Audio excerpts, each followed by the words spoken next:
जिंदगी एक पहिए की तरह है जो घूमता रहता है। जहां से चीजें शुरू होती है वहां पे वापस आके थम जाती है। बिल्कुल उसी राह पर, उसी मोड़ पर हमें फिर छोड़ देती है। क्योंकि जिंदगी का हर पल हमारे कर्म और नियति से जुड़ा हुआ होता है। यह कहानी राजस्थान के कोटा शहर से जुड़ी एक सच्ची घटना से प्रेरित किसी के असफल प्यार और प्रतिशोध की है।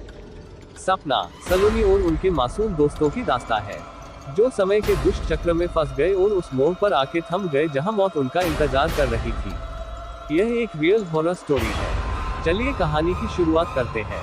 राणा साहेब एक बहुत अमीर और आलीशान हवेली का मालिक था। उन्हें अपने से 10 साल छोटी उम्र की लड़की से प्यार हो गया था, लेकिन वो लड़की राणा साहब को अपने प्यार के मायाजाल में फंसा के उनकी जायदाद को छीन लेना चाहती थी। एक बार उस लड़की ने अपने प्रेमी के साथ मिलकर राणा साहब को मार मार कर जिंदा जमीन में गाड़ दिया। राणा साहब चीखे चिल्लाए, लेकिन उस लड़की ने उनकी एक न सुनी। बाद में राणा साहेब में मरते मरते शाप दिया कि मैं किसी को नहीं छोड़ूंगा, हर प्रेमी को मार दूंगा। जिस तरह मेरे साथ धोखा हुआ है, मैं हर प्रेमी को मिटा दूंगा, मैं सबको मिट्टी में मिला दूंगा।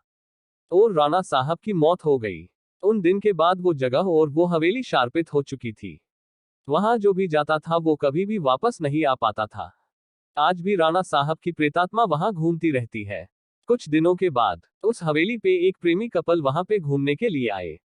सपना और रजत। उन दोनों की सगाई हो चुकी थी, लेकिन शादी करनी बाकी थी। सपना अपने घर में किसी को कुछ बताए बिना रजत के साथ आई थी।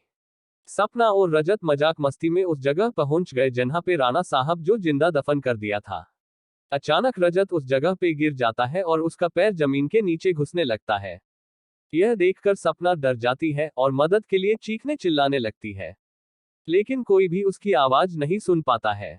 सपना जब उस हवेली में मदद के लिए जाती है तो वही उसे किसी की के होने का आभास होता है। उसी वक्त तुरंत सपना गिर जाती है और कोई उसका पैर पकड़कर उसी जगह पर खींच के ले जाता है जहां राणा साहब और रजत दफन हुए थे। बाद में सपना भी उसी जगह पर दफन हो जाती है।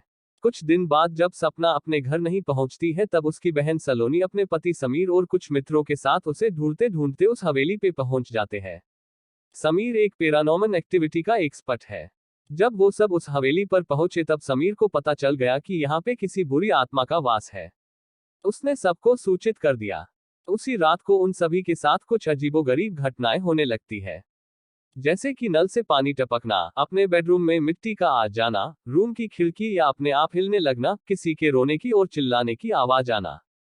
यह सब देख